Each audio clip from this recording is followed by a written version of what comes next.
दोस्तों जय श्री महाकाल। कैसे हैं दोस्तों आप लोग? उम्मीद है सारे अच्छे होंगे, स्वस्थ होंगे, मस्त होंगे, अपने जीवन में सभी आनंद से रह रहे होंगे। दोस्तों आज हम बात करने वाले हैं नवरात्र के बारे में। नवरात्र आप सभी लोग जानते हैं दोस्तों, 9 दिनों माता की पूजा की जाती है। नवरात्र आते हैं, अधिकांश लोग पूजा करते हैं। आज हम बात करने वाले हैं गुप्त नवरात्र के बारे में। 2 नवरात्र दोस्तों सारे लोगों को पता होते हैं, वासंतिक नवरात्र और शारदीय नवरात्र। इन दोनों नवरात्रों में माता की पूजा 9 दिन की जाती है, लेकिन इन दोनों के अलावा वर्ष में 2 बार माघ मास में और आषाढ़ मास में 2 गुप्त नवरात्र आते हैं दोस्तों, जिसकी जानकारी काफ़ी लोगों को नहीं होती है। क्यों नहीं होती है? अधिकांश तौर पर इन दोनों गुप्त नवरात्रों में जो तांत्रिक होते हैं दोस्तों, वो 10 महाविद्याओं का पूजन करते हैं, उनकी साधना करते हैं, उनको पूजते हैं। तो इसीलिए आम लोगों को इसकी जानकारी कम है या नहीं है। आजकल तो वैसे काफ़ी लोगों को जानकारी है, सारे लोग जानते हैं गुप्त नवरात्र के बारे में, लेकिन फिर भी इन गुप्त नवरात्रों में साधारण लोग आमतौर पर पूजा नहीं करते हैं। जबकि इन नवरात्रों का महत्व भी उन दोनों नवरात्रों जैसा ही है, और इन 9 दिनों में भी माता की पूजा अवश्य रूप से करना चाहिए। जो नियम, जो विधि विधान हम उन 9 दिनों में उन दोनों नवरात्रों में पालन करते हैं, उन्हीं विधि विधान को इस नवरात्रों में भी पालन जरूर करना चाहिए दोस्तों।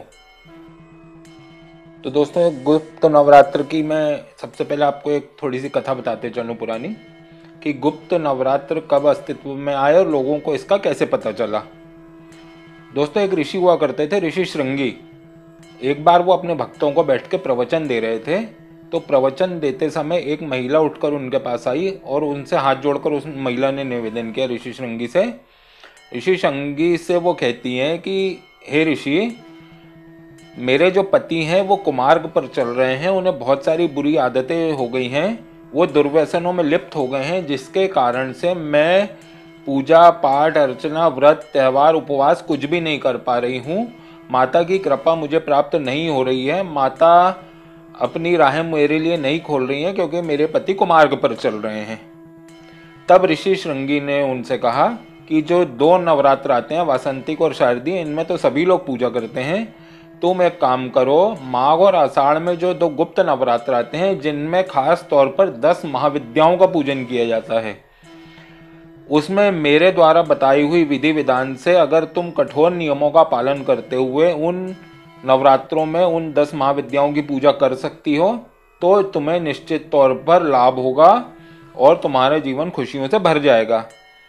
उस स्त्री ने हामी भरी और ऋषि श्रृंगी द्वारा बताए हुए विधि विधान के द्वारा उन नवरात्रों में 9 दिनों तक लगातार उस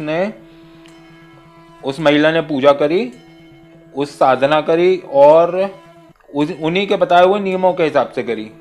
दोस्तों जब उसका ये पूजन पूरा हो गया, उसके बाद माता प्रसन्न हुई उस महिला पर। उसका जो पति था वो कुमार्ग से हटकर सुमार्ग पर आ गया, उसका आचरण भी अच्छा हो गया, उसका परिवार भी अच्छा हो गया, घर में खुशियां आ गई, मतलब सुख साधन संपन्न परिवार हो गया वो। तभी से दोस्तों गुप्त नवरात्र प्रचलन में आए, लोगों को इसके बारे में पता चलते गया। तो इसीलिए मैं कह रहा हूँ दोस्तों कि वो जो 2 शारदीय और वासंतिक नवरात्र आप लोग पूजा करते हैं वो तो करिए, उसके अलावा इन 2 गुप्त नवरात्रों में पूजन अवश्य करिए दोस्तों, इसका बहुत अच्छा फल प्राप्त होता है। अब दोस्तों बात करेंगे 10 महाविद्याओं की, जिनकी पूजा इन गुप्त नवरात्रों में की जाती है। तो मैं 10 महाविद्याओं के लिए एक अलग से वीडियो बना दूंगा दोस्तों, डिटेल में पूरा।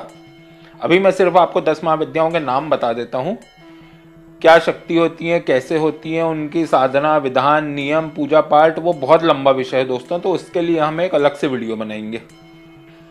दोस्तों 10 महाविद्याओं में सबसे प्रथम है माँ महाकाली, दूसरी है माँ तारा, तीसरी है माँ त्रिपुर सुंदरी, चौथी है माँ छिन्नमस्ता, 5वीं है माँ भुवनेश्वरी, 6वीं है माँ त्रिपुर भैरवी, 7वीं है माँ धूमावती, 8वीं है माँ बगलामुखी, 9वीं है माँ मातंगी और 10वीं है माँ कमला।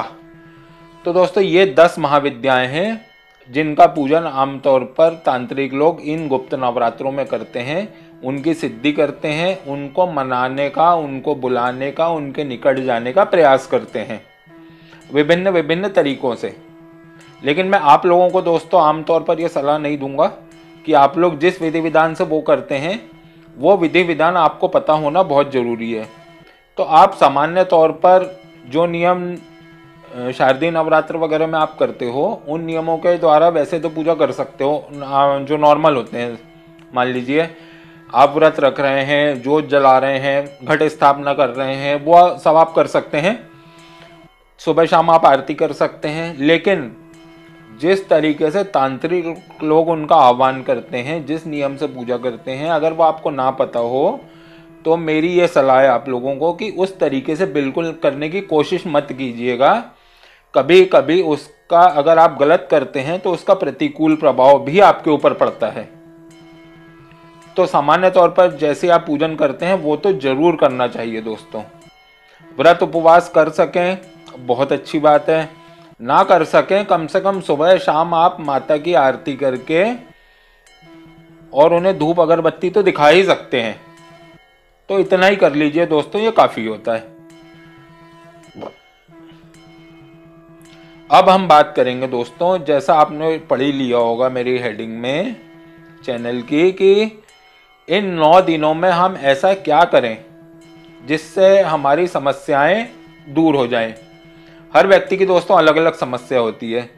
किसी की विवाह की प्रॉब्लम है, किसी की धन की प्रॉब्लम है, किसी की पारिवारिक प्रॉब्लम है, किसी की तबीयत की समस्या होती है।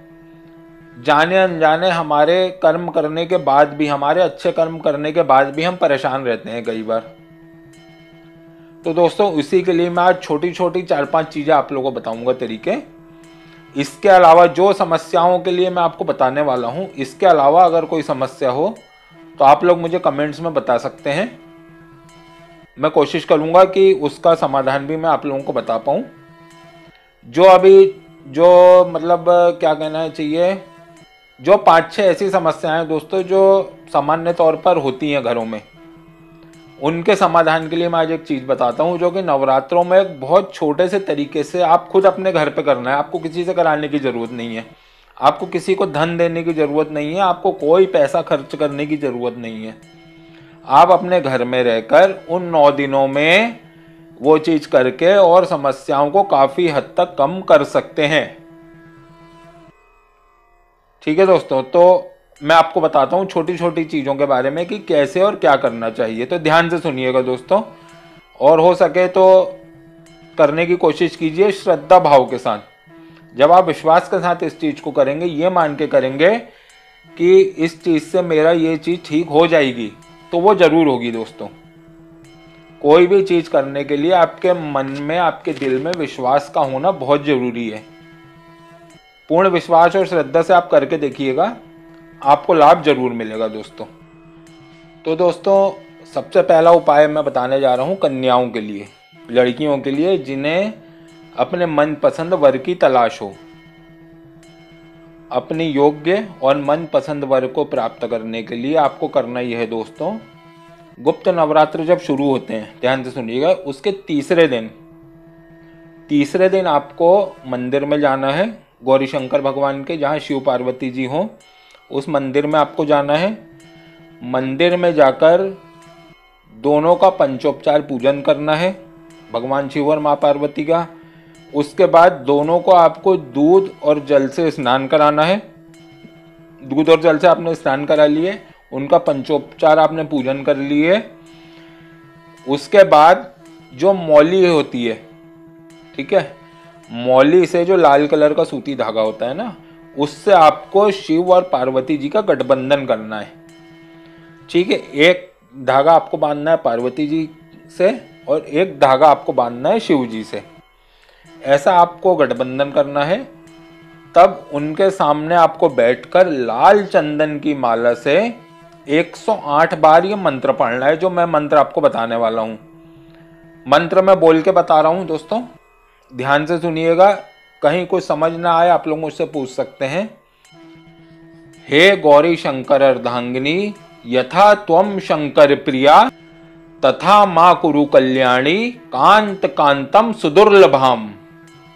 इस दोस्तों को आपको लाल चंदन की माला से कन्याओं को 108 बार यानी एक माला का जाप करना है। उसके बाद घर आ जाना है। घर आने के बाद दोस्तों 41 दिन तक रोज शाम को अपने घर में बैठकर एक माला इस मंत्र का जाप करना है। निश्चित तौर पर सफलता प्राप्त होगी, उस कन्या को सुयोग्य वर मिलेगा। दोस्तों दूसरे नंबर पे आता है, आपने देखे होगा कई बार घर में कला मस्ती रहती है, पति पत्नी का आपस में झगड़ा होता है, मतलब दाम्पत्य सुख नहीं होता है। उस दाम्पत्य सुख को बनाए रखने के लिए, उसे वापस लाने के लिए आप ऐसा करिए, नवरात्रों के 9 दिनों में आप माता के मंदिर जाइए। माता के मंदिर जाकर माता की पूजा करके उनके सामने धूप अगरबत्ती जलाकर उनके सामने बैठकर ये जो मैं एक चौपाई बता रहा हूँ, इस चौपाई को आप 21 बार पढ़िए नवरात्रि के 9 दिनों तक रोज। सब नर करहि परस्पर प्रीति, चलहि स्वधर्म निरत श्रुति नीति। इस चौपाई को 21 बार आपको पढ़ना है माता के सामने बैठ के। अगर मान लीजिए पत्नी ये करती है तो वो कोशिश करे कि पति उनके साथ अगर पढ़ सकें तो बहुत अच्छी बात है। अगर पति ये पढ़ते हैं तो पत्नी उनके साथ जाके कर सके तो बहुत अच्छी बात है। मतलब दोनों पति पत्नी अगर मिलके ये पढ़ रहे हैं तो बहुत अच्छी बात है। अगर कोई एक भी जा रहा है मंदिर और नवरात्रों के 9 दिन गुप्त नवरात्रों में ये पढ़ रहा है तो इसका बहुत लाभ मिलेगा। इसके बाद घर आकर आपको रोज सुबह इसका 21 बार जाप करना है सिर्फ। दोस्तों सिर्फ इतना ही करने से आप फर्क खुद महसूस करेंगे कि आपके जीवन में क्या बदलाव आता है। ठीक है दोस्तों, अब तीसरी चीज दोस्तों, धन की समस्या लगभग आज के दौर में सभी के साथ है और इस समय तो कुछ ज़्यादा ही है। कोरोना के चक्कर में काफ़ी लोगों की नौकरियां जा चुकी हैं, व्यापार भी कोई बहुत अच्छा नहीं चल रहा है, जिस कारण से समस्याएं बहुत बढ़ गई हैं। तो एक मैं ऐसा छोटा सा उपाय आपको गुप्त नवरात्रि का बताने जा रहा हूँ, जिसको करने से आपके धन लाभ की संभावना बढ़ जाती है। गुप्त नवरात्रि के 9 दिनों में से कोई भी एक दिन आप खुद चुन लीजिए जिस दिन आपको ये करना है। 9 में से किसी भी एक दिन आप कर सकते हैं। सुबह उठकर जो आपके नित्य कर्म होते हैं, जो भी आपका सुबह का उठने से लेकर नहाने तक का जो भी काम होता है, उसको करने के बाद नहा धोकर आपको एक पीले कलर का आसन लेकर उत्तर दिशा की ओर मुंह करके बैठ जाना है। ठीक है दोस्तों, समझ गए आप? पीले कलर के आसन पे उत्तर दिशा की ओर मुंह करके लाल वस्त्र पहन के आप बैठ गए। अपने सामने 9 दीपक आपको जला लेना है। वो 9 दीपक में इतना तेल या घी जरूर डालिए दोस्तों जो शाम तक जलते रहे। 9 दीपक आपने जला लिए, उसके बाद लाल चावल लेना है आपको थोड़े से। अब आप कहेंगे लाल चावल मतलब यह है कि जो घर में हमारे सादे चावल होते हैं उनमें सिंदूर डाल के आप उनको लाल कर सकते हैं, वैसा भी हो जाएगा। लाल चावल की आपने दोस्तों एक ढेरी बना ली है। ठीक है, लाल चावल की ढेरी बनाकर उसके ऊपर आजू बाजू उसके फूल रखकर एक श्री यंत्र उसके ऊपर स्थापित कर दें। ठीक है दोस्तों, यहां तक समझ में आ गया? श्री यंत्र स्थापित कर कर इत्र, गुलाब जल, धूप अगरबत्ती से उस श्री यंत्र का पूजन करें। माता लक्ष्मी को ध्यान करके उसे प्रणाम करें और वहां से उठ जाएं। शाम को दोस्तों उस श्री यंत्र को उठाकर अपने मंदिर में जो भी आपकी पूजा पाठ की जगह है वहां पर उस श्री यंत्र को स्थापित कर दें। बाकी जो चीजें बच रही हैं उसे आप नदी में प्रवाहित कर सकते हैं। बस दोस्तों इतना ही करना है। सिर्फ इतना करने से आपके धन लाभ की संभावनाएं 4 गुना बढ़ जाएंगी। अचानक धन लाभ का योग बनेगा और आपकी समस्याएं काफी हद तक दूर हो जाएंगी। ठीक है दोस्तों, अब अगला उपाय। अब दोस्तों एक बहुत ही महत्वपूर्ण चीज के ऊपर मैं आपको उपाय बताने वाला हूं, वो है इंटरव्यू में सफलता प्राप्त करने के लिए।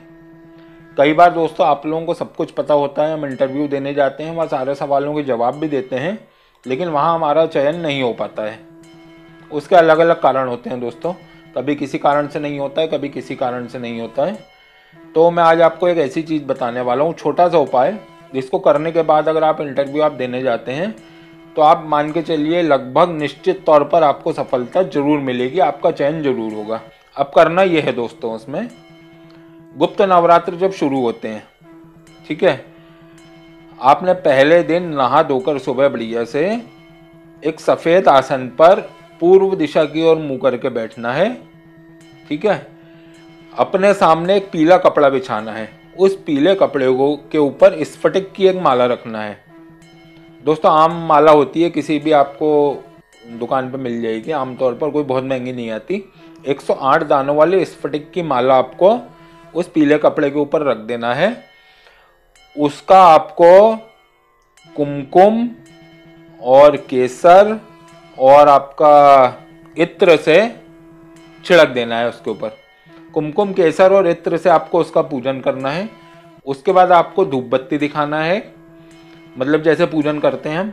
उसके बाद ये जो मैं मंत्र बता रहा हूं, इसको आपको 31 बार उसके सामने बैठ के पढ़ना है, ठीक है। 31 बार जब आप ये मंत्र पढ़ लेंगे तो लगातार 11 दिन तक 31 बार पढ़ने से यह माला आपकी सिद्ध हो जाएगी। उसके बाद जब भी आप किसी इंटरव्यू में जाते हैं तो आपको करना सिर्फ यह है कि वो माला पहनकर आपको जाना है। आप देखिएगा दोस्तों, निश्चित तौर पर आपको आपके सफलता के जो चांसेस हैं वो बहुत ज्यादा बढ़ जाएंगे। अब इसका मंत्र मैं बता देता हूं दोस्तों। मंत्र ये है इसका, ओम ह्रीम वाग्वादिनी भगवती मम कार्य सिद्धि कुरु कुरु फट स्वाहा। 31 बार आपको ये मंत्र पढ़ना है लगातार 11 दिन तक। 11 दिन में माला सिद्ध हो जाएगी। उस माला को आप धारण करिए। उसके बाद किसी इंटरव्यू में आप जाते हैं तो निश्चित तौर पर आपके सफलता के चांसेस बहुत बढ़ जाएंगे। तो दोस्तों ये छोटी सी जानकारी थी आज की वीडियो में गुप्त नवरात्र के बारे में। कुछ छोटे छोटे उपाय मैंने आपको बताया जिससे कि आमतौर पर जो समस्याएं आती हैं वो काफ़ी हद तक दूर हो जाती हैं। इन उपायों को दोस्तों आप पूर्ण विश्वास और श्रद्धा के साथ करिए, निश्चित तौर पर आपको सफलता प्राप्त होगी। मेरी भगवान महाकाल माता से यही प्रार्थना है कि आप सभी लोगों की समस्याएं वो दूर करें। तो दोस्तों वीडियो में अगर कुछ भी पसंद आया हो तो वीडियो को लाइक करें, चैनल को सब्सक्राइब जरूर करें। दोस्तों मैं हर बार कहता हूं, आज भी कहूँगा, चैनल को सब्सक्राइब जरूर करें दोस्तों, ताकि आगे भी ऐसी अच्छी जानकारियां देने में मुझे मजा आए। क्या होगा, चैनल को ज़्यादा से ज़्यादा लोग सब्सक्राइब करेंगे तो ज़्यादा लोगों तक ये बातें पहुंचेंगी, जिससे मुझे बताने में और भी अच्छा लगेगा। तो दोस्तों धन्यवाद यहाँ तक आपका इस वीडियो को देखने के लिए। पसंद आए तो चैनल को जरूर सब्सक्राइब करें। मिलते हैं दोस्तों अगली किसी अच्छी सी वीडियो में नई सी जानकारी के साथ। जय श्री महाकाल दोस्तों, जय श्री महाकाल।